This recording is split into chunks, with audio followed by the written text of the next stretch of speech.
Epicentro 1, CMI. Organización Mundial de la Salud advierte que ataque de COVID seguirá todo el año. Tapabocas, lavado de manos y distanciamiento seguirán siendo norma este año. Estados Unidos anuncia que exigirá prueba COVID a turistas. Reino Unido recomienda no visitar Colombia por contagios. Confusión en el país sobre el tema de vacunas. La Contraloría pide explicaciones y el Congreso convoca audiencias sobre vacunas. Cuarentena el fin de semana en todo Bogotá. Ministro de Defensa contagiado por COVID. Explota granada en Barranquilla. 14 heridos. Balacera en Plaza de Mercado en Cali. 3 muertos. Asesinado otro desmovilizado de las FARC, esta vez en norte de Santander. Dan muerte a ambientalista en el Valle del Cauca. Con Claudia Palacios y Margarita Ortega. Buenas noches. La Organización Mundial de la Salud hizo en las últimas horas una tajante advertencia. Dijo que el mundo no logrará la inmunidad colectiva en 2021, pese a que varias naciones ya pusieron en marcha ambiciosos planes de vacunación contra el COVID-19 y aseguró que no habrá regreso a la normalidad este año. Even as vaccines start protecting the most vulnerable, we're not going to achieve any levels of population immunity or herd immunity in 2021. El organismo advirtió que se necesita tiempo para escalar la producción de dosis a miles de millones de habitantes del planeta, por lo que pidió un poco de paciencia. So the public health and social measures which are tried, tested, known to work are important, even as we start scaling vaccines, starting from the most vulnerable and then expanding to cover the whole population. En América Latina, México, Chile, Costa Rica y Argentina ya están aplicando la vacuna. Y cuando en el mundo ya se han registrado 90 millones de casos y han muerto casi 2 millones de personas, la OMS descartó el regreso a la normalidad por este año, advirtiendo que la erradicación del COVID-19 es un gran desafío, incluso con el desarrollo de una vacuna. Y entre tanto, Estados Unidos anunció que empezará a pedir resultado negativo en la prueba de COVID-19 a todos los turistas que quieran visitar el país. Estados Unidos, el país con mayor número de casos a nivel mundial con 22,7 millones y 379.700 muertes, sigue viviendo jornadas alarmantes, por lo que las autoridades consideran implementar más medidas para contener la propagación de la pandemia. Los Centros de Control y Prevención de Enfermedades, en coordinación con la Casa Blanca, comenzarán a exigir a cada visitante que pise el país una prueba de coronavirus negativa antes de abordar cada avión. La orden comenzaría a hacerse efectiva a partir del 26 de enero, según una fuente que se mantuvo en anonimato según The Wall Street Journal.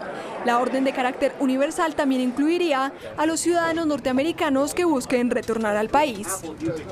La canciller de Alemania, Angela Merkel, advirtió que la propagación en su país de la variante británica del coronavirus puede multiplicar por 10 el número de contagios nuevos y pidió 2 meses de duras restricciones.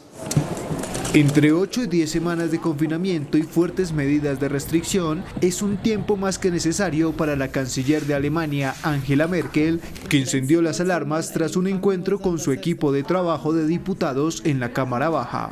Esto ante la rápida propagación de la variante del COVID-19 del Reino Unido y que, según Merkel, podría multiplicar las nuevas infecciones por 10 para Semana Santa si no se implementan las acciones necesarias. Merkel defendió la necesidad de aplicar medidas duras durante los próximos 2 meses cuando el país está en una fase más estricta de su segundo confinamiento y el número de casos ya roza los 2 millones. Y por su parte, el Reino Unido recomendó a sus ciudadanos no viajar a ciertas zonas de Colombia. La Embajada de Reino Unido en Colombia publicó algunas recomendaciones a sus ciudadanos a la hora de viajar al país por razón de la pandemia, pero también por temas de seguridad. La Oficina de Relaciones Exteriores y Desarrollo desaconseja todos los viajes, excepto los esenciales, a toda Colombia, con base en la evaluación actual de riesgos de COVID-19. A su vez, el organismo diplomático manifestó que por razones de seguridad desaconseja todos los viajes, excepto los esenciales, a los departamentos de Arauca y Guaviare, salvo por sus ciudades capitales. También le recomendó a sus ciudadanos no viajar al departamento de Chocó, excepto a su capital Quibdó, los pueblos de avistamiento de ballenas de Nuquí y Bahía Solano y el sitio turístico de Capurganá. Una gran confusión provocó el anuncio del presidente Duque sobre la firma en las próximas semanas de los contratos para la adquisición de las vacunas contra el COVID-19. Y es que el mandatario a finales del año pasado había dicho que ya los había firmado, pero esta noche aclaró que las firmas que faltan son para el resto de los biológicos que necesita el país para completar 35 millones de vacunados este año en el país. Durante la mañana de hoy se creó una gran confusión por esta información que entregó el presidente Iván Duque hablando ante ministros de América Latina y el Caribe. Estaremos cerrando contratos en los próximos días y estaremos empezando en el mes de febrero un proceso de vacunación en Colombia. Esto llevó a los contradictores del gobierno a señalar que se le estaban diciendo mentiras a los colombianos porque hasta ahora no había contratos firmados, contrario a lo que había dicho el presidente Duque en diciembre.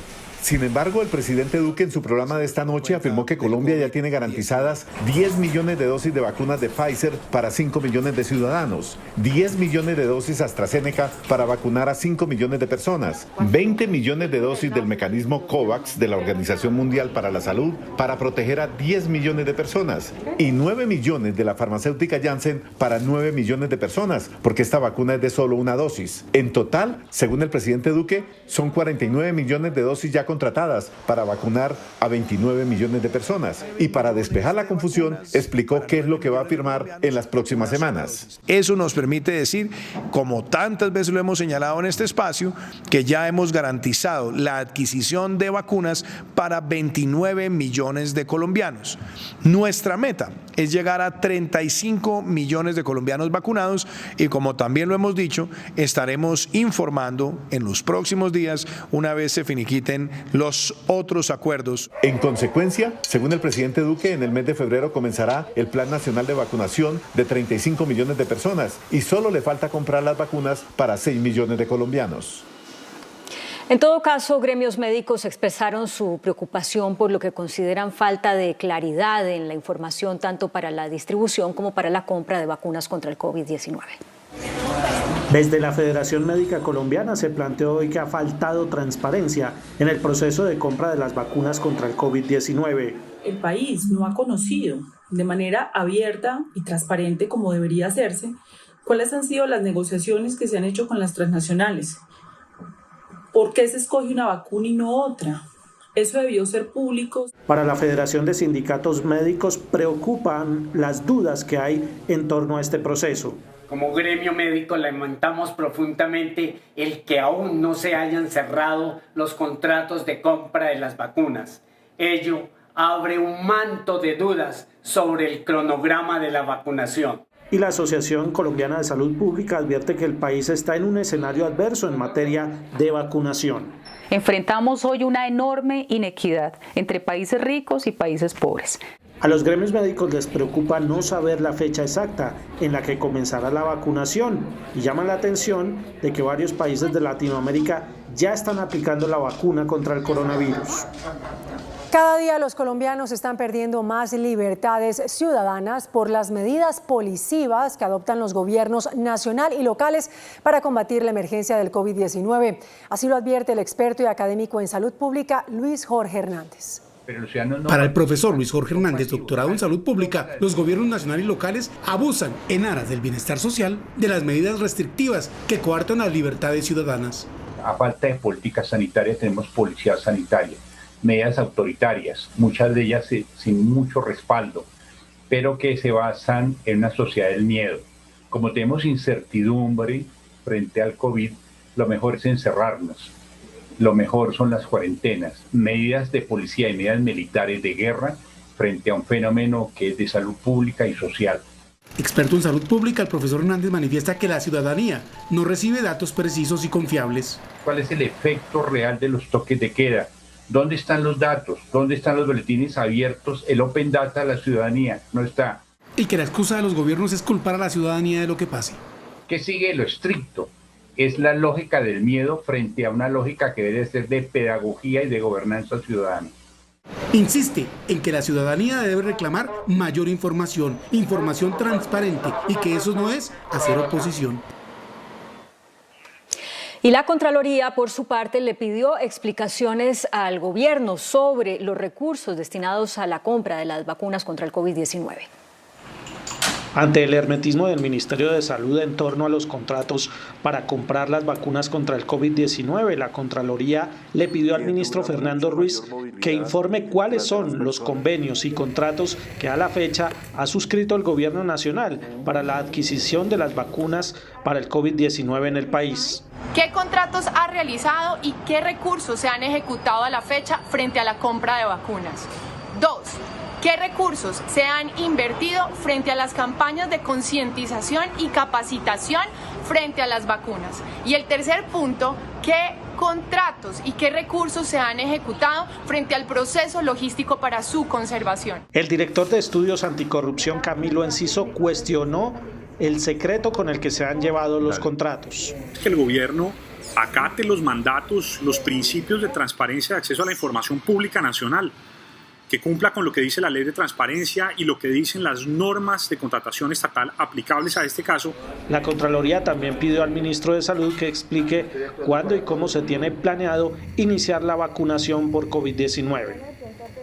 Y por la falta de claridad sobre cuándo llegarán las vacunas contra el COVID-19 al país, el Senado de la República realizará una audiencia pública para que el gobierno y las farmacéuticas expliquen en detalle el tema. Aumentan cada día las voces que le piden al gobierno establecer fecha clara, inicio del plan de vacunación en Colombia. Por eso, senadores de diferentes partidos, como Maritza Martínez, Jorge Enrique Robledo o Guillermo García Realpe, convocaron una audiencia pública el próximo 26 de enero. Para analizar la temática de las vacunas en nuestro país por la grave afectación del COVID-19. Número efectivo de vacunas, los contratos y las farmacéuticas con las cuales fueron firmados es lo que se busca establecer en la audiencia. No pueden utilizar ningún pretexto para no dar la información. Eso está perfectamente claro, que tienen que dar la información, así se estén utilizando normas del derecho privado. Confidencialidad en las negociaciones entre laboratorios y el gobierno colombiano no debe significar opacidad en la información. Cuestionan los dirigentes políticos además que en Colombia no haya comenzado a ser vacunado ningún ciudadano. Pero ya el ministro de Salud, Fernando Ruiz, dijo que el gobierno no va a revelar los contratos para la adquisición de las vacunas contra el COVID-19 porque las farmacéuticas han pedido confidencialidad de los términos. El ministro de Salud, Fernando Ruiz, explicó esta noche que si el gobierno colombiano violara los acuerdos de confidencialidad que firmó con las farmacéuticas Pfizer y AstraZeneca y con el mecanismo COVAX, se quedaría sin vacunas contra el COVID. ¿Qué sucede si el país viola el acuerdo de confidencialidad y entrega la información o la hace pública? Simplemente está sujeto a las sanciones o a la posibilidad de que se le corte el suministro de la vacuna. El ministro Ruiz dijo que los acuerdos de confidencialidad los firmaron Colombia y todos los 164 países que están comprando vacunas contra el COVID. Bogotá extremó las medidas ante la crítica ocupación de las camas en las unidades de cuidados intensivos. La alcaldesa Claudia López anunció que la capital volverá a confinamiento total este fin de semana y que 6 nuevas localidades entrarán en cuarentena a partir del lunes.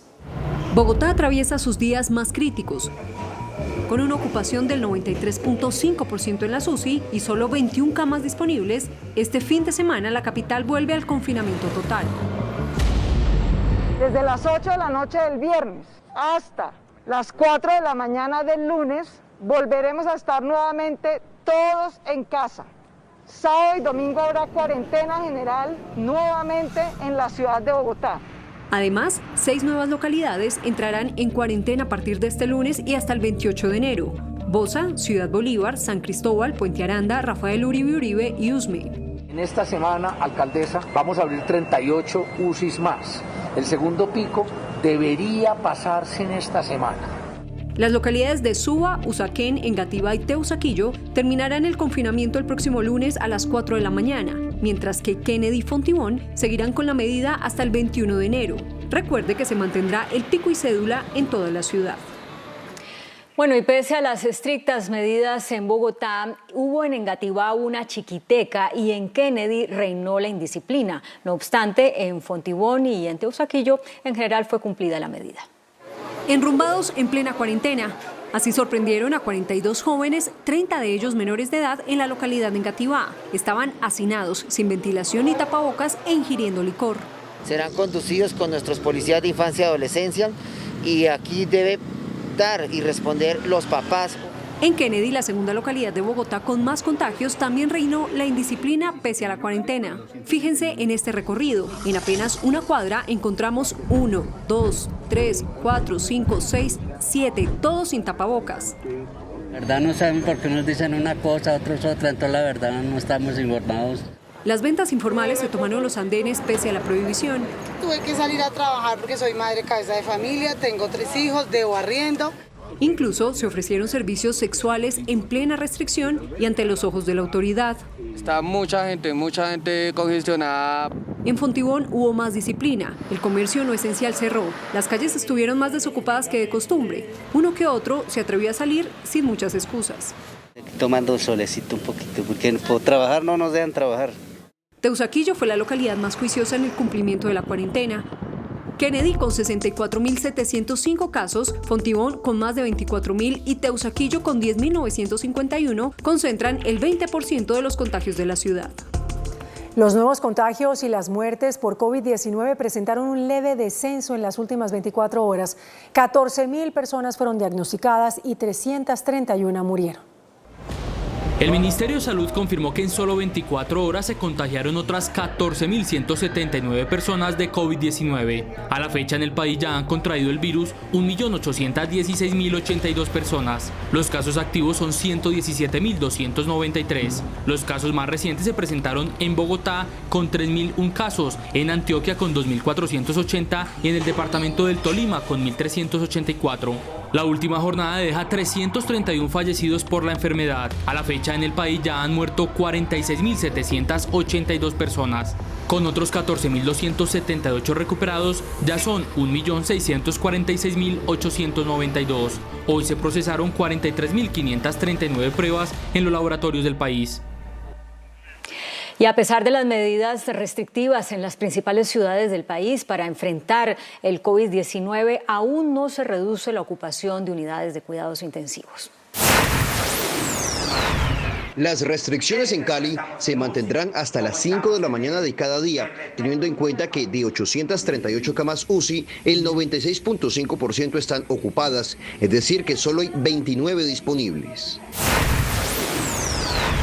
En Risaralda, la ocupación general de camas en las unidades de cuidados intensivos llegó al 94%. Las camas UCI para los pacientes COVID están en un 100%. Por eso se mantiene la alerta roja en el departamento y se extiende la medida de toque de queda diario en tiempo indefinido. En Medellín quedan 90 camas UCI disponibles, cifra que representa el 88% de la ocupación en la ciudad y que preocupa a las autoridades, pues los contagios van en aumento. La alcaldía anunció un plan de expansión de camas para evitar el colapso durante el pico en la ciudad, que hoy tiene 4.367 casos activos. En Cúcuta la capacidad de camas UCI tuvo hoy un leve descenso, según las autoridades producto de las estrictas medidas en los últimos 15 días. Pero solo quedan disponibles 54 camas de 379 para una ocupación del 86%. Ahora la gran preocupación es la tasa de letalidad, una de las más altas del país, con el 5.10%. En alerta se encuentran las autoridades de salud de Villavicencio por el alto crecimiento de casos COVID-19 que mantienen una ocupación del 83% de camas UCI. Esta situación obligó a la Secretaría de Salud Municipal a pedirle al gobernador del Meta que declare la alerta roja hospitalaria. La alcaldía decidió prolongar el toque de queda hasta el próximo 17 de enero.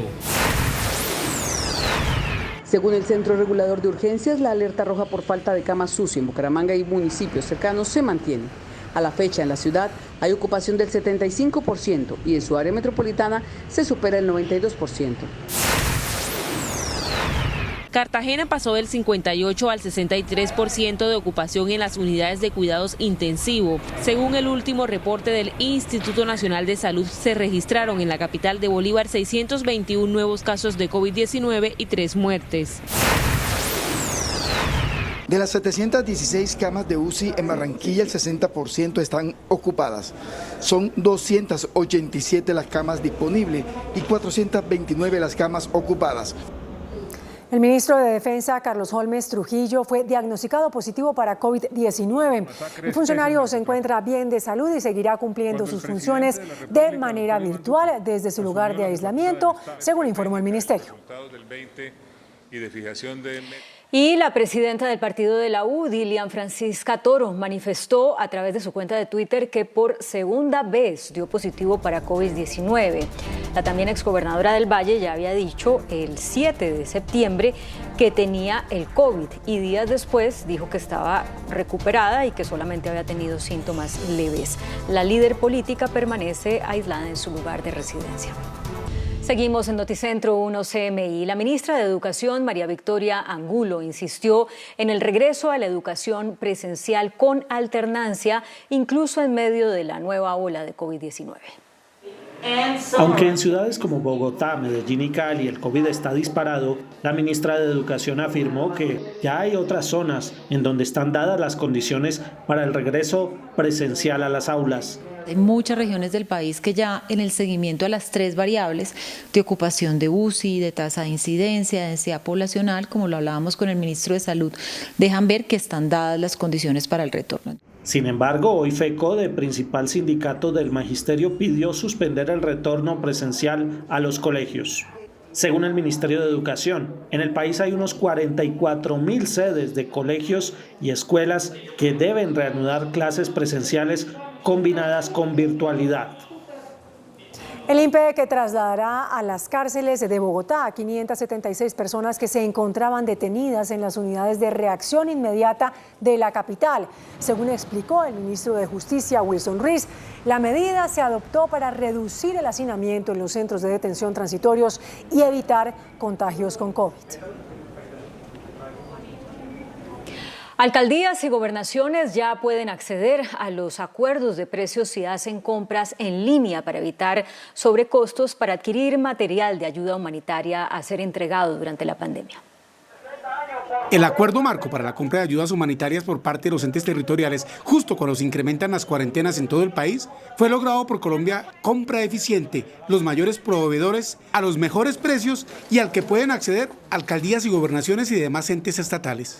Todos los gobernadores y los alcaldes del país pueden adquirir a través del catálogo de ayudas humanitarias de Colombia Compra Eficiente los alimentos, bienes y servicios requeridos para mitigar la pandemia. Del acuerdo que será presentado formalmente este miércoles, ya han hecho parte 600 municipios de 17 departamentos con compras superiores a los 100.000 millones de pesos que han permitido un ahorro de 6.000 millones de pesos.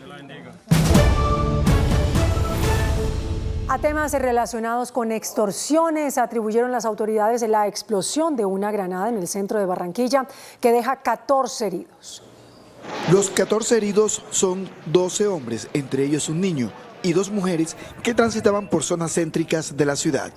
La granada explotó en medio de la actividad del centro de Barranquilla. Es aparentemente un intento de extorsión a este sector tan importante de talleres de moto, de alta afluencia de personas. La vicepresidenta Marta Lucía Ramírez presidió esta noche una reunión de seguridad en el comando de la Policía Metropolitana de Barranquilla. Acordamos que esta recompensa se va a elevar a la suma de 50 millones de pesos siempre y cuando esa ciudadanía nos dé información de todo el grupo. El alcalde hizo un llamado a los comerciantes a no sucumbir ante la extorsión. 3 personas de 35, 40 y 45 años fueron asesinadas en la Galería Santa Elena de Cali. Según las autoridades, este múltiple crimen obedecería a ajustes de cuentas entre bandas de microtráfico y extorsión que operan en la principal plaza de mercado de Cali. Este año ya van 33 muertes violentas en la capital del Valle del Cauca. Cuando se dirigían a realizar exámenes de salud ocupacional a trabajadores de la finca La Esmeralda, zona rural de Riohacha, fue secuestrada una misión médica. El médico Fabián Guerra, la enfermera Idalmis González y el conductor Osvaldo Guerra fueron las personas quienes estuvieron retenidas por espacio de 6 horas. Según las autoridades, se trató de un secuestro extorsivo, aunque no se tiene información sobre los delincuentes que realizaron el plagio. El Tribunal de Bogotá ordenó la puesta en libertad del general en retiro Jorge Romero, que está vinculado a una investigación por presuntos actos de corrupción en el manejo de recursos en la 4ª Brigada del Ejército en Medellín. En un documento de 3 páginas, el tribunal dice que se vencieron los términos para que iniciara el juicio en contra del general en retiro, por lo que se ordena que enfrente el proceso en libertad. La puesta en libertad inmediata e incondicional, sin que esto signifique que el procesado no continúe vinculado a la actuación. El ente investigador señala al oficial de concertarse con un grupo de contratistas para direccionar 26 convenios para el mantenimiento de vehículos de la 4ª Brigada del Ejército, el suministro de alimentación, entre otros fines. De acuerdo con la Fiscalía, el oficial se aprovechó de su cargo para obtener millonarias sumas de dinero que eran cobradas a los contratistas en porcentajes cercanos al 10% de cada contrato. Y el ejército reportó la destrucción de una refinería ilegal con la que el ELN estaba causando un grave daño ambiental a las fuentes de agua en norte de Santander. Un río y varias quebradas de Tibú en norte de Santander fueron contaminadas por la operación de una refinería ilegal del ELN cerca de la frontera con Venezuela. En el lugar, la guerrilla destilaba crudo robado del oleoducto Caño-Limón-Coveñas para obtener gasolina que después usaban en el procesamiento de cocaína. Los soldados encontraron varias piscinas para almacenar el crudo y 5 máquinas rudimentarias para la transformación del combustible. La maquinaria fue destruida por tropas de la Fuerza de Tarea Vulcano y funcionarios del CTI de la Fiscalía. Las autoridades investigan las circunstancias en las que fue asesinado Gonzalo Cardona Molina, un reconocido ambientalista cuyo cuerpo fue encontrado en Tuluá. El loro origiamarillo, una especie amenazada por la deforestación y los cazadores, perdió a su más ferviente defensor, Gonzalo Cardona, un ambientalista cuyo cuerpo fue encontrado en las últimas horas en zona rural del municipio de Tuluá. Gonzalo Cardona se encontraba desaparecido desde el viernes anterior. Un hecho lamentable que ocurre en zona rural del departamento del Valle, límites con el departamento del Tolima, una vereda conocida como La Unión. Según la Fundación Proaves, para la que trabajaba Cardona hace 23 años, había recibido amenazas por su ferviente defensa de este colorido pájaro en vía de extinción y se convierte así en el 4º líder social y ambientalista asesinado en 2021. El excombatiente de las antiguas FARC, Giovanni Claro, es el 4º desmovilizado asesinado en lo que va de este año. Claro murió en medio de una balacera en el municipio de Convención, en norte de Santander. En zona rural del municipio de Convención, en norte de Santander, se presentó una balacera en medio de la cual murió Giovanni Claro, excombatiente de las FARC e integrante del espacio territorial de reincorporación de Caño Indio. Con Giovanni se eleva a 4 el número de firmantes del acuerdo de paz asesinados en 2021 y el 253 desde 2016. Que este proceso se está convirtiendo en un desafío por sobrevivir, no por vivir. Exigimos una vez más al gobierno nacional, a este gobierno indolente, garantías de vida para nuestro proceso de reincorporación. Los asesinatos de excombatientes han originado un llamado de atención especial de la ONU, que ha mostrado su preocupación por la falta de seguridad para estos integrantes asesinados en todas las regiones del país. Y el presidente Iván Duque posesionó hoy al nuevo ministro de Cultura, Felipe Buitrago, a quien le impuso como reto consolidar a Colombia como el epicentro de las industrias culturales y creativas de América Latina.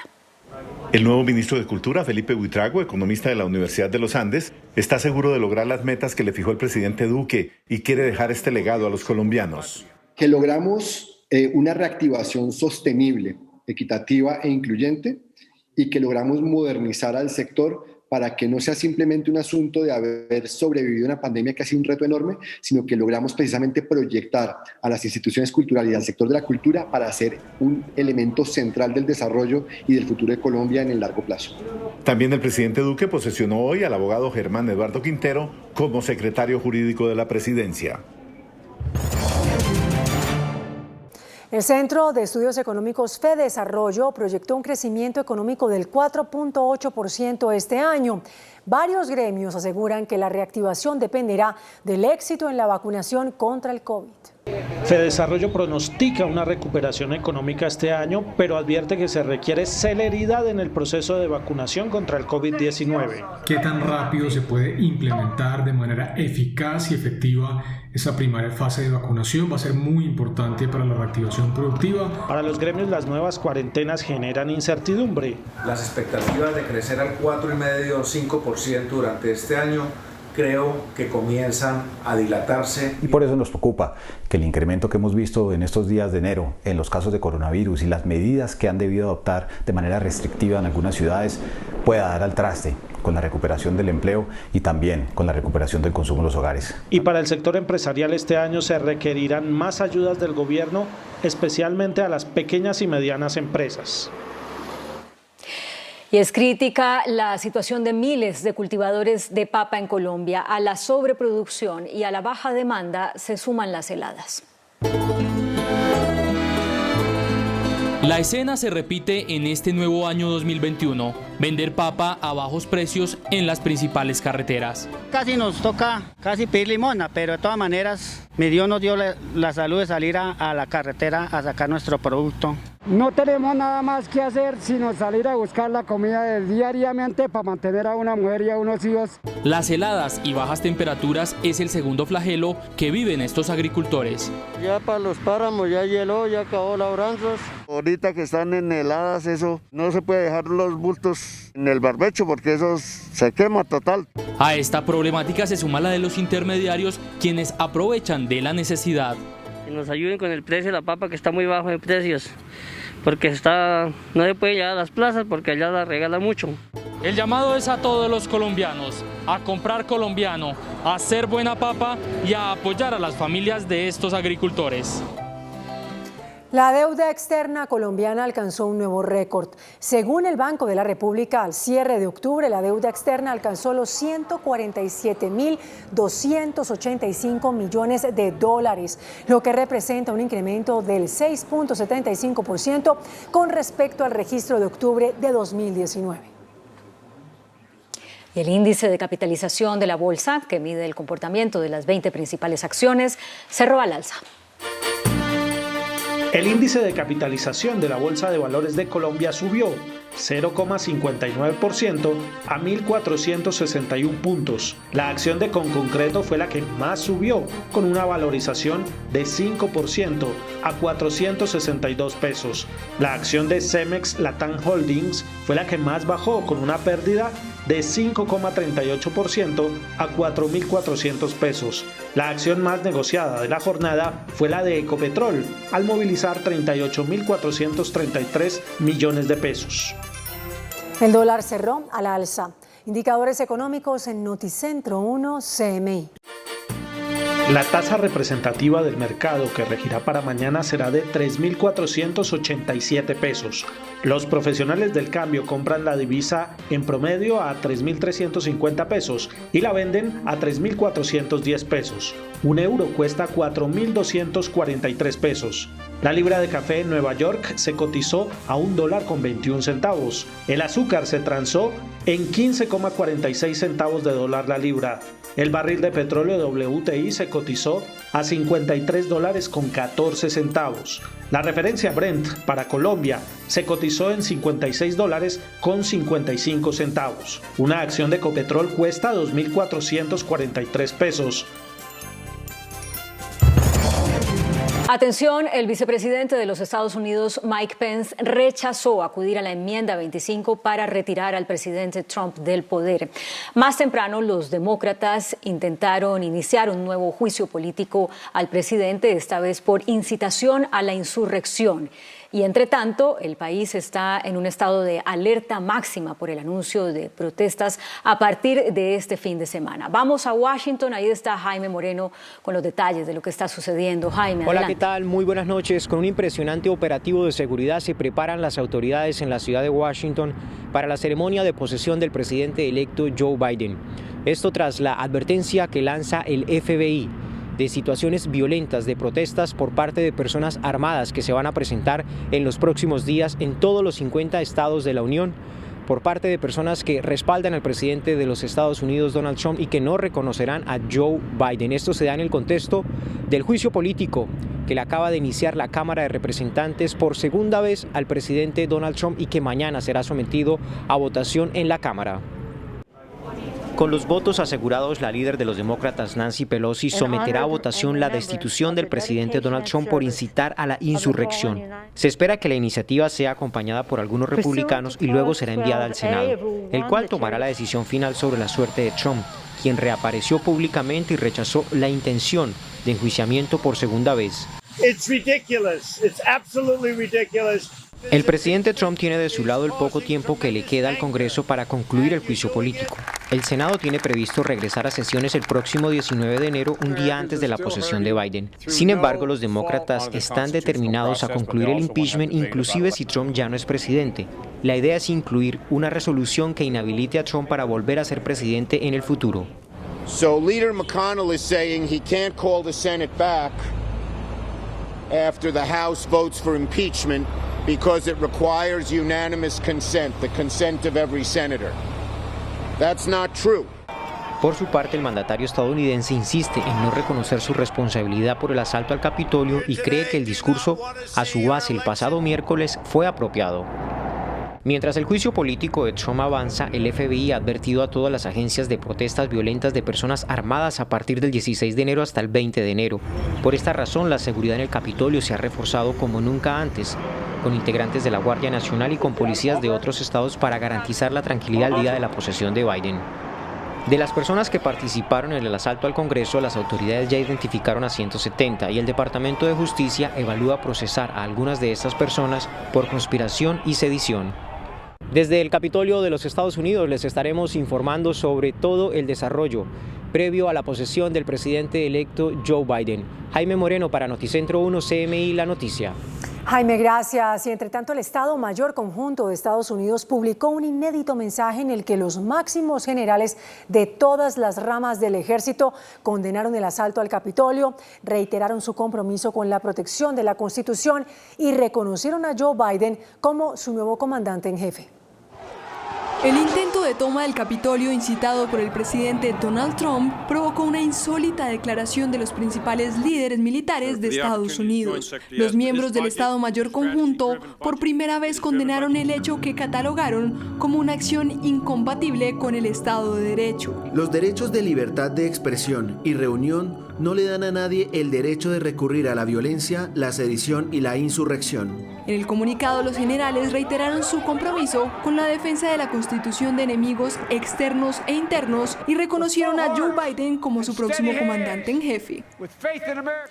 Jake Angeli, el hombre que irrumpió en el Capitolio de los Estados Unidos ataviado como un guerrero nativo americano, no ha ingerido alimentos desde que fue detenido. Dice que solamente consume comida orgánica y que en el lugar donde lo tienen recluido no le brindan esta opción de alimentación.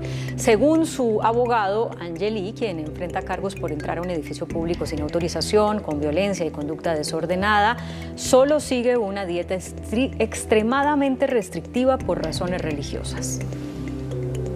En Europa, la nieve, la lluvia y las bajas temperaturas que han tenido paralizada a España por casi una semana han complicado aún más la distribución de las vacunas que se ha venido entregando de manera lenta y muy desigual. La nación ibérica sufre el embate de las peores nevadas desde 1971. Miles de trabajadores intentan remover toneladas de nieve para garantizar la operación del aeropuerto de Madrid para recibir el próximo lote de vacunas y distribuir las dosis que por las demoras corren el riesgo de dañarse.